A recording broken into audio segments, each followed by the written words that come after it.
Et me revoilà de retour. Alors hier, je vous ai quitté en disant que je vous parlais de la France. En fait, c'est juste que ma batterie, elle a lâché, l'appareil, il a chauffé, donc il a arrêté d'enregistrer. Je pourrais faire avec une GoPro, mais j'ai pas les moyens. On va dire ça comme ça. Alors, oui, je vous disais, et la France dans tout ça. Pour moi, pour l'instant, l'analyse que je fais avec les informations que j'ai glanées un petit peu partout, c'est qu'en gros, dans toute l'histoire, la France est juste un pion. Il y a juste, d'après le bouquin, il y a juste une chose très intéressante, c'est que, effectivement, De Gaulle, on a tenté de l'assassiner plusieurs fois, et en fait, apparemment, c'était la monarchie britannique, et je vais quand même pas faire encore un épisode de l'histoire revisitée. Donc en gros, c'est le seul qui, entre guillemets, enfin, l'un des seuls qui a essayé, je préfère dire comme ça, qui a essayé d'agir pour les Français, pour le bien des Français. Bon, ensuite, puis je me souviens aussi, il y avait un problème avec l'histoire de l'étalonnage sur l'or, de l'argent sur l'or. Bon, allez, je m'arrête là. Alors, effectivement, je fais pas de vidéo pour commenter l'actualité, parce que moi, pour moi, je sais ce que ça veut dire. Alors, depuis hier, déjà, il fait pas beau, il y a la nuage et rien. La lune, le soir, on la voit grosse comme une grosse lune, quand même, grosse lune. Très près de la Terre, quelque part. Et puis surtout, il y a énormément d'avions militaires qui passent sur la tête. Mais je dirais, ça gêne personne. Ça gêne personne, on va dire ça comme ça gêne pas beaucoup de Français. Alors ouais, donc l'actualité, je ne commente pas sur l'actualité parce que moi, entre guillemets, quand je vois les annonces, je comprends ce qui se passe. C'est pour, encore une fois, je vous dis, c'est pour faire réagir les gens. Alors, on aurait pu penser que, ok, le passe-passe, ça allait faire réagir les gens, ça allait faire réagir un peu, mais pas autant qu'on pourrait le croire, puisqu'il continue toujours ces annonces bizarroïdes, votées par les députés en plein milieu de la nuit. Alors la dernière, c'est en plein milieu de la nuit, on a voté, donc on pousse la retraite maintenant à combien ? 64 ans maintenant, 64 ans. Puis, de toute façon, ça gêne personne.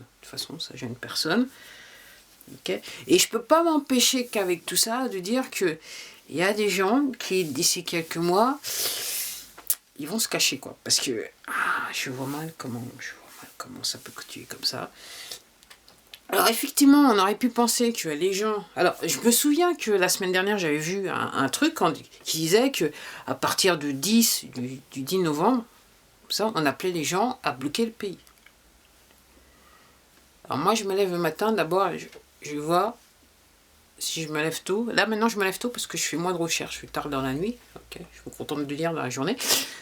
Et alors moi, je me suis dit, donc le 12, je me suis dit, c'est bon. Alors le 11, ça va être, on va dire, joker. Mais le 12, normalement, on va voir. Je me suis levé tôt le matin. Il y avait autant de voitures. Le bruit des voitures, donc l'heure de pointe était bien là. Les gens ne sont pas concernés. Le plus important, c'est de gagner de l'argent, même si ça les aide. Même si le peu d'argent qu'ils gagnent, ça les aide pas réellement à vivre convenablement, bien, puisqu'ils sont toujours là, d'accord de coup. Mais les gens, ils sont contents. C'est le plus important. Alors aussi, on aurait pu penser que dire aux gens, attendez, là maintenant, on va chercher les enfants dès 5 ans, on va aller. Il y a des gens qui auraient peut-être pu se sentir concernés. Les parents qui se sentir concernés, dire non, moi, ne touchez pas à mes enfants. Okay, il y a hors de question qu'ils passent l'arme à gauche. Okay, bah non, il y en a certains. Déjà, eux-mêmes, ils votent pour passer l'arme à gauche. Mais en plus, il faut que les enfants les accompagnent, si vous voyez ce que je veux dire. Comme disent les Anglais, taking no prisoners. On va dire ça comme ça. Donc ça fait pas bouger les gens. Alors j'ai vu des images de la manif sur Paris le 13. C'était le 13 ? Ouais, c'était le 13. Alors, c'était la CRS qui était devant. Alors là, à un moment, j'ai vu un vidéoclip où les manifestants, réellement, ils ont exprimé l'épée au président directeur général. Que d'épée, dans ce que je dis, que d'épée. Alors, ok. Donc en gros, une fois, moi je vous invite à voir, à regarder, de retourner dans l'histoire et quelle est l'origine de la police. La police, c'est pas l'armée. C'était assez intéressant parce qu'il y avait les gendarmes aussi qui étaient sur les côtés, Ils n'étaient pas devant comme d'habitude, mais ils étaient sur les côtés. Mais, par contre, apparemment, ils n'ont pas hésité à sortir les bâtons. Déjà, ils étaient équipement émeute avec les bâtons et tout ça. Puis apparemment, ils provoquaient un petit peu. Après les dires de certains manifestants. J'ai pas été chercher les images parce que... Donc oui, la bonne question, c'est savoir qu'est-ce qui va faire réagir les gens. Donc, ouais. Comme je dis, pour moi, je sais pas, parce que je cherchais pas, entre guillemets, par rapport aux avions. Moi, je cherchais pas à savoir s'il y avait des avions qui volaient. Donc effectivement, moi, je suis sur un couloir, je vois les avions commerciaux passer quand ils passaient, beaucoup, auparavant. Mais peut-être que je fais peut-être attention des ça, je sais pas, mais ça m'a pas pris... voilà. Ça m'a pas pris Mathusalem pour réaliser très vite que le trafic aérien sur ma tête, il n'était pas normal. C'est ce que j'ai compris. Et puis comme par hasard, je suis tombée sur les chaînes ou les comptes qui expliquaient qu'effectivement, il y avait bien des avions de l'armée, de différentes armées, particulièrement dans le monde, qui traversaient la France. Je me limitais à la France. Et particulièrement, le plus gros du trafic, c'est en fait des avions militaires américains dans le ciel français. Mais apparemment, ça gêne personne. Il y a des gens réveillés en pleine nuit, ça gêne personne. En pleine journée, toute la sainte journée, ça gêne personne. Je sais pas les gens ce qu'ils font qu'il va falloir pour réagir, quoi. Et alors, je suis toujours en train de terminer ce bouquin dont je vous parlais hier. Puis ce matin, j'étais en train de penser, c'est vrai que effectivement, je vous ai dit, quand les images vont sortir, faites attention. C'est pour ça que je vous invite à vous préparer, à regarder, à chercher. Parce qu'effectivement, quand les images hardcore ou les témoignages hardcore vont sortir, psychologiquement, vous allez être préparé. Okay. Parce qu'une fois que vous avez entendu certaines choses ou vu des images, ça va être difficile d'oublier. Okay. Et je suis en train de lire ça, comme je dis, comme d'habitude, je suis sur le HUC. Et c'est vrai que voilà, j'en suis à un point où effectivement je lis, je suis intéressée à savoir, mais une fois que je sais, je peux pas dire ça n'existe pas. Non, je peux pas dire ça. Non, je sais, c'est tellement flagrant, et comme je vous dis, c'est juste remettre le puzzle en place. En ce qui me concerne, si vous lisez, faites les bonnes lectures, ou vous regardez les bonnes vidéos, très vite, vous allez remarquer très vite que c'est les mêmes noms qui ressortent, et puis surtout, c'est les mêmes... Okay, c'est les mêmes scénarios qui se rejouent dans le temps. Ok. Alors oui, je terminais donc avec la France là, dans l'ordre de ma précédente. Donc c'est l'histoire revisitée numéro 7, hein, pour ceux qui me découvrent là tout de suite.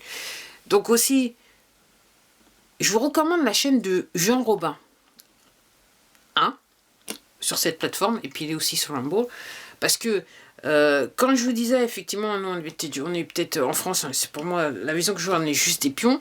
Ce que je voudrais dire, c'est que par rapport à la Chine, dont je parlais dans l'histoire revisitée numéro 7, okay, si vous voulez voir la relation qu'ont les différents politiques, tous bords politiques, avec la Chine, je dirais que très honnêtement, c'est pas juste un problème de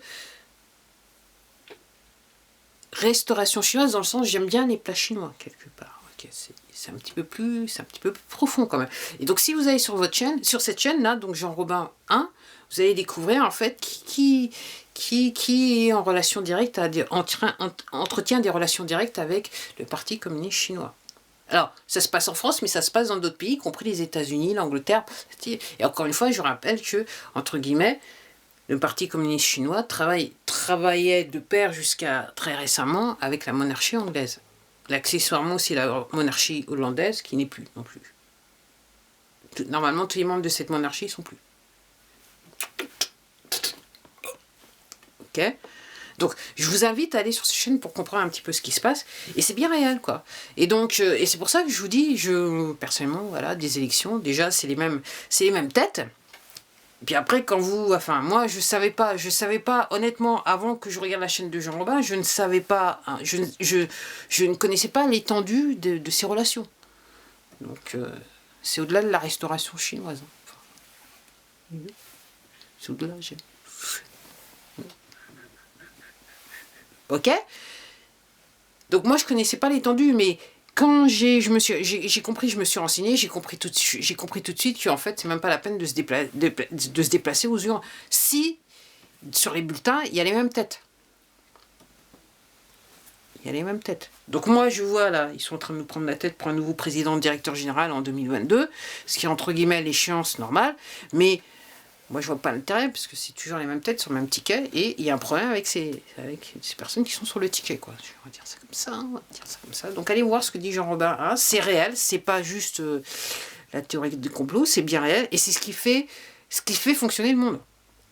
Puis j'ai toujours dans ma grande lecture, donc là maintenant je suis en train de penser, c'est inévitable, forcément, le plus grand nombre de la population a travaillé, pour certains sans le savoir, pour une organisation criminelle. Alors, il y a ceux qui sont à la tête, qui sont clairement corrompus, ok, et puis il y a ceux qui sont en bas, qui n'ont pas, en fait, c'est un petit peu comme dans la franc-maçonnerie, ceux qui sont au ras des pâquerettes, ils savent pas réellement quel est l'objectif, le but de l'organisation. Donc, ils travaillent très innocemment, mais ils ne savent pas qu'en fait, ils travaillent quelque part pour le crime. Okay. Donc moi, je vais vous dire, très grandement, plus l'entreprise est réputée, plus il y a un problème. C'est ce que je dis, moi. Okay. Et c'est pareil pour les organismes de charité. Ok. Peut-être que là, je m'étendrai un petit peu plus, quand je sais pas, peut-être Histoire à visiter numéro 8. Je sais pas encore. Je sais pas, parce que déjà, j'ai pas terminé le bouquin. Puis là, j'en ai un deuxième là, qui vient d'arriver, là, qui devrait être intéressant. Alors moi, j'en suis à un point, j'achète un bouquin, j'ai plus de pépettes sur le compte. Hein. En moins d'une semaine, il n'y a plus de pépettes. Okay. Donc, heureusement qu'il y a quelque part des PDF sur Internet. Ça aide un peu. Okay. Avoir une connexion Internet, pour moi, c'est un luxe. Mais c'est un luxe certain qui m'aide à apprendre certaines choses. Donc moi je suis comme vous, hein. Moi j'ai des vieux appareils, des vieux trucs, je surfe, j'essaie de comprendre ce qui se passe, quoi. J'attends pas que ça me tombe sur la tête. Et je me dis heureusement que je me suis préparée, parce que si je m'étais pas préparée par rapport à ce que je sais qui va venir, je sais pas comment j'aurais pu encaisser le coup de grâce. Voilà. Donc je suis assez contente d'être dans cette situation où j'ai pu psychologiquement me préparer à l'avenir. Waouh. Et c'est vrai que j'avais déjà une certaine vue sur la société, mais là, il faut que ça change. Clairement, il faut que ça change. Donc effectivement, donc là maintenant, alors les gens, donc ce matin, je me suis levée très tôt, en fait, j'avoue. Donc j'ai entendu toujours beaucoup de gens, heure de pointe, ok. Donc les gens, ils sont tous contents d'aller travailler pour à minima 64 ans. Alors pour les plus jeunes, n'oubliez pas que ça se fera pas, mais la prévision du président directeur général et des poteaux, c'est que quand même, alors là, ils disent 64 ans, mais attendez, bientôt on va arriver à 70 ans. Enfin, moi j'ai dit 74 ans, allez, pour faire bien. 74, pour faire bien. Sur ce, je vous quitte et je vous dis à la prochaine vidéo. Bonne journée.